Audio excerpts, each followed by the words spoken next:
Multiple villa robberies in the country. People are nervous, but Dubai police are on the case. It is a huge story that broke yesterday, and we talked about it on the show. Yes, we also spoke about JVC residents coming together to save a stray cat and Casey's Secure kitty! And Casey's first high school crush and how she moved on from him like as if he was just no one in a couple of days. I moved on from Chris Dorr, but Simran is still in love with her high school crush. So if anyone went to Deer International, Simran's about 50 now, and she was in fourth grade when she was in love with him. 50 Casey. If you sat beside Simran Gupta in fourth grade, she still loves you. We talked about it on the show, and then we talked about the incredible cultural journey that I had in Abu Dhabi with my good colleague Natasha, that unfortunately Simran couldn't join us on. She's a bit salty about it. I was not even invited. What do you mean unfortunately I couldn't join you on? I was not even invited. Next time. I was not even invited. I thought you keep your personal and work life separate, but clearly not. You went with Natasha, who's a work colleague. This was the theme of the show this morning. So if you want to hear Simran being salty, please turn it on. Salty. It's just me not getting an invite from you, you know? Like, we go way back. It makes no sense to me. Are you done? Yeah. Okay. So guys, listen and subscribe wherever you listen to your podcasts, and please take a listen. It was a really great show this morning. I love you, Simran. Bye.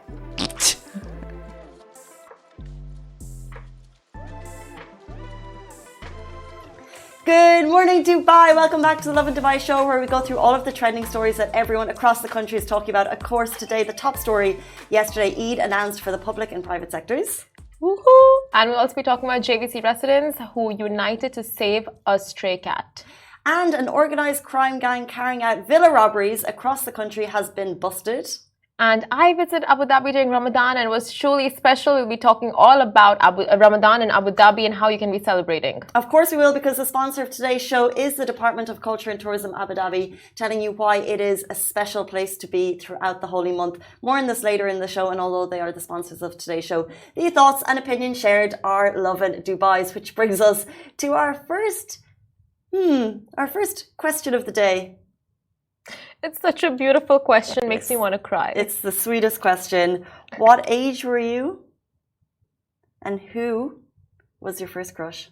Okay, so what age was I? Yeah. And who was my first crush? So I think I was in fourth grade, so I was 9 years old. And I was in the same school my whole life, their international school. And I fell in love with this one guy who I think I'm still in love with. Like, to this very day. It's pathetic. It's so pathetic. What? And like, I saw him on my first day in school, and we were sitting beside each other, and we became like really good friends. And then grade 6, we were separated. Like, we were put in different classes, and then he went with a different group of friends, and I had a different group of friends, and we just like, but I never stopped loving him. I'll tell you that much. Anyway, you tell me about your Where is he now? I don't know. I don't want to talk about it. Is he in Dubai? I don't know. I don't think so. Did you go to Deer International? Is that what you said? Deer International? And sit beside Simran Gupta in fourth grade, because I have a message for you. She's still in love with you. Is he married? No, he's not married. Tell me about your first crush. What age? 24, 25 is good age. 25. What does he do? I feel like that's giving away. Do you know his family? Are they a good family? I can't breathe. Are they good enough for you? You tell me. You tell me about Stable, you tell me about financially secure. Stop it. It's all important. Stop it. You tell me about your first crush. Oh, I'm just so excited for you. About what? The love, the romance that we're about to unwield on the world. And it started right here on the morning that we remembered our first crush. Because they say, if you're single and looking, they say that I'm going to make up a statistic, 80% likely you already know your crush. No, you already know the person you're going to be with for the rest of your life. Did you just make you made up that statistic? Yeah, but there's a number there. I mean, like, if it's you tell me about your first crush. I don't have something as cute as that. I just remember being about 6 or 7, and there was like girls chatting, and it was like the first time we went over to someone's house, like hanging out after school, so you felt like super grown up. And then we were just talking, and I was like, I think Chris Dorr is cute, and they were like this, and I was like, I can't believe I just said that. Can't believe I just said that. I was mortified. You said that to all your girlfriends. Yeah, and then I couldn't look at him. Oh, you were there? No, but like I was just so like aware that I had like let everyone know my secret. Yeah. That then I just could not even I couldn't even go near him. Did it get to him? I don't know. I can't remember. Can you ever forget your first crush? No. Like if he came in front of you again. But how old were you? Was he cute back then? Do you think he's still cute? I can barely register his face. Just remember his hair. 7. And then I think I moved on to Brian. You just moved on. Casey, I tell you. Guys, first crushes. If you're just joining the show, we've heard all about Simran's, and we're trying to find your school friend from back then as well. My God, what was his name? Did you say? I didn't say his name. You didn't say his name. I don't think I'll ever say his name because career still industry. Around. Yeah, and you know, like every 4 months, I just like, okay, let me just check up on him. Is he good? Yeah. Yeah. How's the family? All good? Not check up, like message him. Just like stalk his... Yeah, I got you. I knew what you meant. Check the IG, check the TikTok. That's why Facebook was so handy in my day, by the way, when people actually updated people with what they were doing. Yeah, true. Now we have Instagram. Snapchat. Who uses Snapchat? People do use Snapchat, actually, I realized. These kids. Good morning, kids. Thank you so much, everyone, for tuning in. We really appreciate you every single morning, but today's Friday, and we know that some people are sleeping in. So the group of you who have joined us on the show, we appreciate you more than ever. Should we jump into our top stories? Yes, of course. Our top story today, Eid announced for the public and private sectors. So Eid has been officially announced, but the dates are still up in the air depending on the moon signing. So what we know is this. The official account for the Ministry of Human Resources and Amortization, MOHRE, in the UAE, they announced the public holidays on Twitter. Now, the Ministry of Human Resources and Amortization states that Ramadan, that's the 29th Shawwal 3, and it will be a paid holiday for all employees in the private sector across the UAE on the occasion of Eid al-Fitr. And same again, the holiday for the federal government will also run from the 29th of Ramadan until the 3rd of Shawwal. Eid will start on the 29th, which is Thursday. However, we do not know the 3rd of Shawwal, which will either fall on Sunday or Monday. So, likely to be Sunday based on astrological like moon predictions. Sighting, yeah. So it'll be a 4 or 5 day break depending on the moon sighting, basically. So we believe it's going to start on Thursday until Sunday or Monday, depending on the moon sighting. Please give us Monday off. Please give us Monday off. Please give us Monday off. Please give us Monday off. Please give us Monday off. You think that's manifestation enough? I don't think manifestation is like please, please, please, please. I think you have to vision it happening. You have to like maybe make a CGI AI version of you out at coffee on a Monday. Yeah. You know, Saguna told me this one thing about manifestation. She's like, if you want something, don't say you want it. Say that you are. Like, if she's like, if you want to attract wealth, don't say you want wealth. Say, I am wealthy, right? So I'm like, okay, so if I want to attract a dog, do I say I am a dog?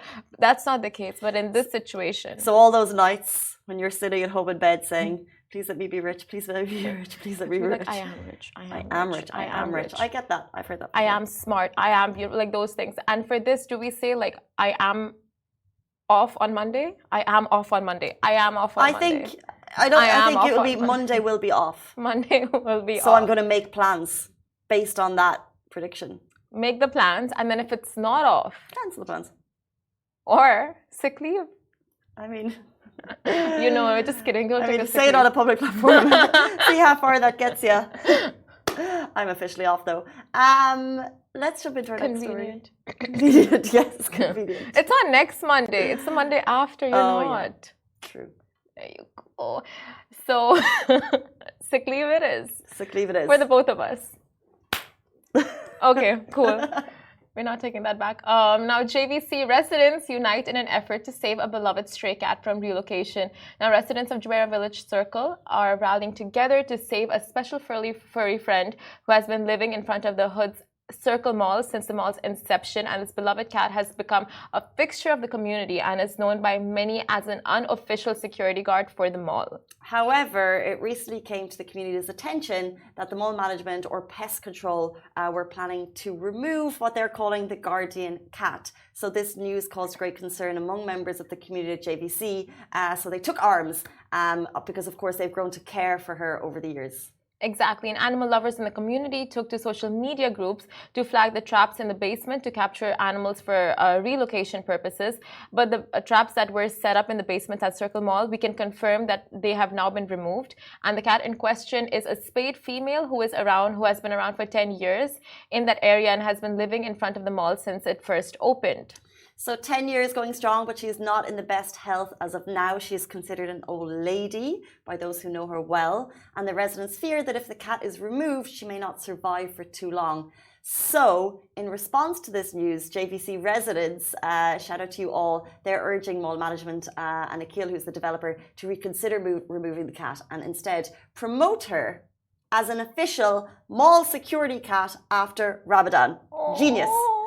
Mall security, she could get a hat. Secure kitty. That's why she gets paid the big bucks. Genius. Oh my. Secure kitty, she'll have a hat, maybe a monocle, a notepad. That's so cute. Like the FBI, like those little puppies have those tops that go like FBI. I don't know, FBI. Dogs and JVC would be so angry. Cat got promoted. Oh, they would be jelly. So the residents' plea for help did not go unnoticed, and a Nakheel spokesperson exclusively issued a statement to Lovin Dubai saying Nakheel prioritizes the safety of shoppers at all of its mall locations, as well as adhering to health and safety rules in addition to local animal welfare guidelines. We were made aware of the concerns around a stray cat at Circle Mall in JVC, and we can confirm that the cat is safe and well. Now, this is a heartwarming story, and it is a reminder of the impact that animals can have on our lives and communities. And the JVC Residents' campaign to save this cat shows that sometimes the smallest acts of kindness can really make such a big difference. And they were they really made sure that their voices were heard. They spoke to they reach out to every single avenue, and they reach out to us as well. So I'm so glad that this has a happy ending. And any stories as such, do send it over to us and we will be your voice. True, and I think some of the comments that Simran shared in her article were just about people who knew the cat so well for so long, and it's this kind of thing. It's just like she was a staple of the community without people ever really acknowledging or recognizing it. And then I guess what the mall were trying to do were just keep people safe and just kind of follow those guidelines. But then when Simran reached out on behalf of Lovin Dubai, they acknowledged and they've removed the traps that were there. So kind of all ends well, and we're hoping. Does the cat have a name? Secure Kitty. Secure Kitty. Secure Kitty. Will look after the mall once again. But so if you spot Secure Kitty, please let us know. We'd love to see her. Oh, that is so cute. I think I'm going to take on the responsibility to get that outfit. I'm not going to put on the cat. I'm going to just get someone else to put on the cat. Scared of touching stray cats. I would touch it from far. So where she went with that, I thought she said, I'm not going to put it on the cat because that would be inhumane. And I was like, fair enough. You're like, I'm not going to put it. I'm not touching cats. Oh no, is it inhumane to put clothes on animals? I guess some would say. I think you have to know the animal. So yeah. I've had dogs in the past. We're just going to get a mat. If they don't like it, and they'll let you know. But That's some of them true. are cute. They don't mind too much. But yeah, we shared this post on our Instagram, and your comments are so touching, and everyone's just like applauding the residents, applauding Nakheel, just for managing this out. So if you want to check the story and check people's sentiments on this, do check out our post on Lovin Dubai's Instagram. And one more shout out, if you see Secure Kitty, please send us the pictures. We'd love to know that she's safe and well, which is the most important part. Let's jump into our next story. An organised crime gang carrying out villa robberies has been arrested. So a gang of 4 men, what they were doing is they were breaking into and robbing homes across Dubai. They also targeted bank customers, and they were reportedly stealing cash, jewellery and watches worth over 2 million dirham. Now, Dubai police were on the case. They busted the gang of 4 individuals, who had carried out multiple burglaries. So the successful operation, known as Microscope, was meticulously planned and executed, culminating in the arrest of these 4 suspects. Now, the gang would burglarize villas while the homeowners would go on vacation abroad and stop valuables such as jewelry, watches and cash. And His Excellency Major General Jamal Salim Al-Jalif, Director of General Department of Criminal Investigation, CID, confirmed that the arrests were made following the tip-offs received by the Command and Control Center. Investigations revealed that the suspects entered the country with the explicit intent to commit thefts and left before the villa owners reported the burglaries. And according to Al Jalaf, the gang switched their focus to targeting bank clients carrying large sums of money when they were unsuccessful in breaking into their residential villas.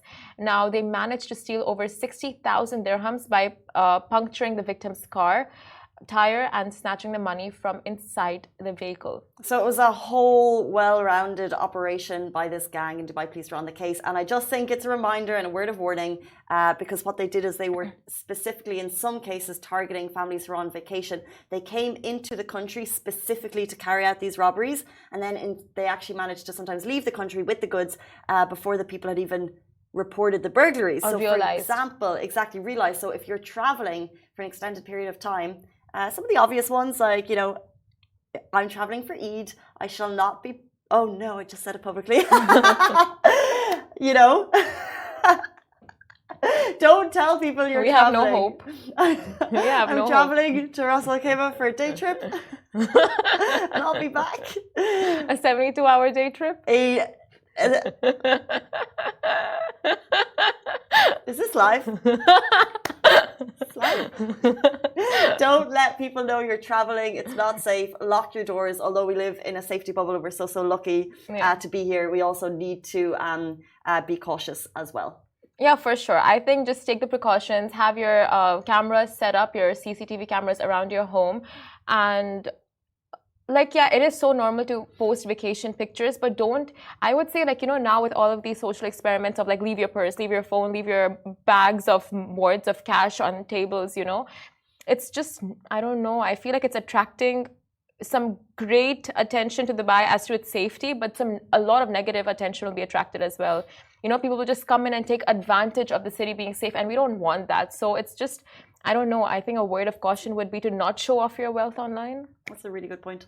Yeah. And I think it's, in some cases, if you show a lot of your life online, people might be able to recognize and register where you live. Yeah. So if you're traveling, just be as careful as possible as we lead into the holidays. Now, before we get there, we want to give you some tips. So you're going for how many days?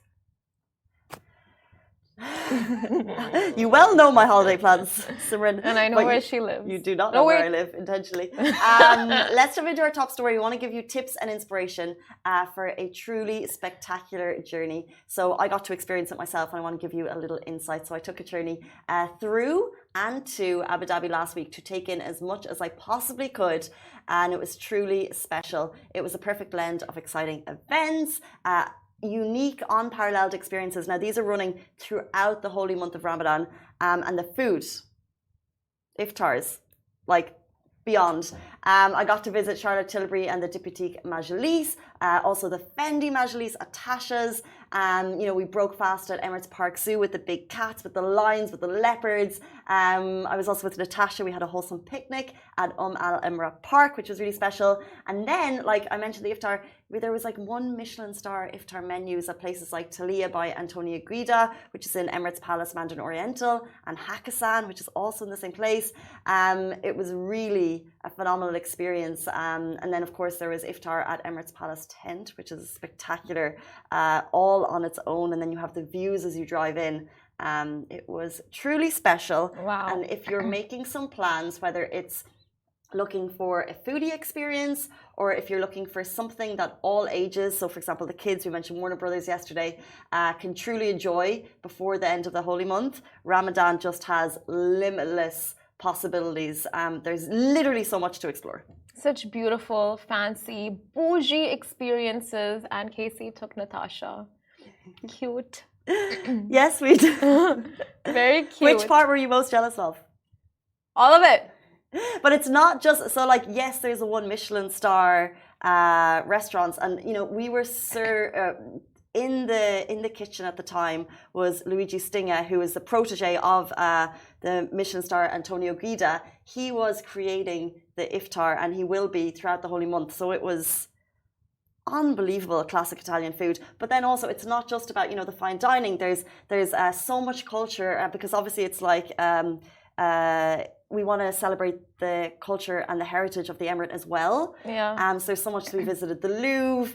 Oh, right. Yes. Go on. Tell me more. I want to tell you more. Yeah, go on. So at the Louvre, yeah. Obviously stunning, and they had the salt camp set up there as well. So find salt, and in the evenings, it's saw super cool vibe. Very nice. It was very nice. And the vibes. Did you see the floating canopies? Oh yeah. And as you walk in, this is actually going to make you even more jealous. So there's the huge tent, and I don't think you've seen this bit on the videos because this was even because we couldn't show everything. This is the thing. So you have the beautiful canopy which you saw, but then actually as you walk in, they have all these super cool tents, and it's all these like different Instagrammable opportunities. And after that, Natasha and I we went to the night markets at Yas Marina, which is a whole new night market that I never experienced. Oh, wow. Yeah, and they had this whole thing set up. It was such a vibe. There was performers, there was different types of eats, there was retail, shopping. You know how much you love shopping. Shahir, let's go to Abu Dhabi. We're gonna make 2 weeks of it. We're gonna take pictures and Did videos. I tell you I had iftar with and leopards? Did I tell you about that when we went to the zoo? We fed the giraffes. Wow. And then she just loves watching me suffer. It was so beautiful. And then does my pain give you pleasure? We got to go to the National Aquarium as well. It was amazing. So did you like tour all of Abu Dhabi in like 4 days? We did a lot. It was really great. Because there's all across the Emirate, there's so much going on. Literally, you don't even hang out with me after office, and you toured all of Abu Dhabi with Natasha. You went to Diptyque. She's a really enjoyable. The Charlotte Tilbury because I know that she loves beauty. I love beauty and food, Fendi and animals and the outdoors the and the Fendi indoors. Majlis was the first time they've done it in the region, and they did it at Tasha's, which is of course got this amazing menu. You can go for suhoor. You know what? Why don't you just host the show with Natasha? Mayar came as well. Yeah, she joined. Oh. Okay. I guess it's time to wrap up the show. I've actually we're documenting all of this in articles which will be available on Lovin Dubai. So take a read, and if you'd like to do anything, I'm actually traveling, but I'm sure someone from the office would love to join you. That was a cultural experience that I felt truly blessed to have and to share with you all. And there's more information on Lovin Dubai. Guys, it is 9:54 on Friday morning, and that is all we have time for on the Lovin Dubai show. It's not 9:54, it's 8:54. Why is this wrong? Any parting words or? No, have a great weekend. Do find some genuine friends and colleagues in your life. Learn from me, learn from me. Talk topic, balancing friends and... understanding the difference between friends and work colleagues. But you went with work colleagues. What are you even saying? You weren't going with friends. You were there with Natasha. She's part of the Lovin Dubai team. As am I. So what you're saying is not making sense. Thank you so much for tuning in. I really appreciate your time today. This show is brought to you by the Augustus Media Podcast Network. Thank you for listening, and I hope you enjoyed it.